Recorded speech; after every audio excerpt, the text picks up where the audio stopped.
இதுக்குதான் over seat போடக்கூடாது.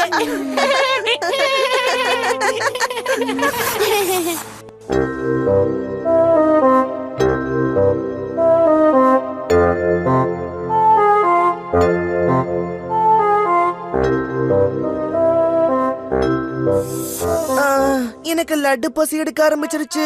லட்டு பசியா? 2 நாளா வயித்துக்குள்ள லட்டுவே போகல. லட்டுவை மொத்தமா நாம மறந்துட வேண்டியதுதான். லட்டுவை மறக்கணுமா? ஏன் மறக்கணும்? டொண்டு நான்டி இப்ப கடை மேல ரொம்ப கவனம் வச்சிருக்காங்க. ஆமா, என்னாலயும் கை வைக்க முடியறது இல்ல. திருடனை கண்டுபிடிக்கிறதுக்காக பைனாகுலரை வேற வச்சிருக்காங்க. ஓஹோ, அப்ப ஏதாவது ஒரு வழியை கண்டுபிடிச்சு